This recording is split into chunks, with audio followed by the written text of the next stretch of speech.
అందుకే మిమ్మల్ని సాధకని పిలవాలని నిర్ణయించుకున్నాను. ఏదైనా ఒక కార్యాన్ని చిత్తశుద్ధితోటి, అంకిత భావంతో, లక్ష్యంతో సాధించేవారే సాధకులు. జనసేన లక్ష్యాన్ని సాధించే క్షేత్రస్థాయి నాయకత్వం మటుకు ఇక్కడున్న సాధకులదే. నేను ప్రతిసారి ఒకటే మాట నిలబడి చెప్తా ఉంటాను, 1 man's courage makes a majority. ఈరోజు మీరు ఆ మాట నిజం చేసి చూపించారు. తేనెటీగల సమూహం కలిసి ఒక తేనెతిట్టుని నిర్మించినట్టే జనసేన సాధకులు, క్షేత్రస్థాయి నాయకులు కలిపి జనసేన పార్టీ నిర్మాణంలో ఒక కీలక ఘట్టాన్ని పూర్తి చేశారు. మొన్న వైజాగ్లో జరిగిన సేనతో సేనాని సమావేశంలో ఒక జన సైనికుడు మాట్లాడుతూ, మా ఊరికి నేనే పవన్ కళ్యాణ్, ప్రతి సమస్యకి నీ దాకా రానన్నయ్య అని చెప్పినప్పుడు ఇది నేను కోరుకున్న పార్టీ నిర్మాణం అనిపించింది. విజయనగరంలో హుస్సేన్ అని ఒక ముస్లిం యువ జన సైనికుడు కార్పొరేటర్గా పోటీ చేశాడు. ఓడిపోయినా సరే అక్కడ ప్రజా సమస్యల పరిష్కారానికి కార్పొరేటర్ కంటే ఎక్కువగా కృషి చేస్తూ ప్రతి మంగళవారం ఒక సమస్యను అధికారుల దృష్టికి తీసుకెళ్లి పరిష్కరిస్తున్నాడు. అందుకే అతన్ని మంగళవారం హుస్సేన్ అంటారు. హుస్సేన్ లాంటి పోరాట స్ఫూర్తి ఉన్న వ్యక్తికి ఒక ఆయుధం ఇస్తే ఇంకా బలంగా పోరాడతాడు. ఆ ఆయుధమే జనసేన.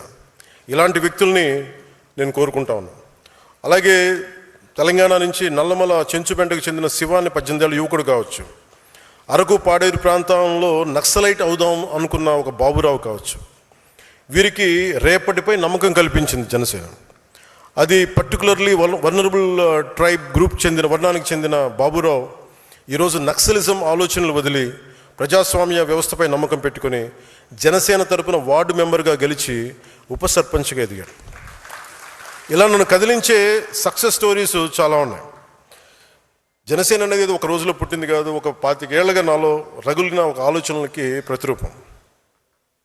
నేను ఏ స్థాయి నాయకుడిని అవ్వాలని ఆస్తి జనసేన పార్టీ పెట్టల, ఒక ముఖ్యమంత్రి అయిపోవచ్చు అన్న ఆలోచనతో పెట్టల. ఒక పార్టీని పెడితే ఎంత సమాజంలో ఎంత మార్పు తీసుకురాగలం. చిక్బళ్ళాపూర్కి చెందిన ఒక ఆడబిడ్డ వచ్చి నాకు అవినీతిపైన పోరాటం చేయాలని, నాకు నువ్వు ఆయుధం ఇవ్వన్నా, నువ్వు ప్లాట్ఫామ్ ఇవ్వంటే నేను అలాంటి వాళ్ళ కోసం పెట్టాను పార్టీ. కొత్త తరహా నాయకత్వాన్ని ఎలా నిర్మించగలను అన్న తపన జనసేనకి పునాది. ఒక్కడిగా ప్రారంభమైన జనసేన 100% విజయం సాధించిందంటే కారణం ఉమ్మడి పోరాటం. ఇది నా వల్ల సాధ్యం అవ్వలేదు.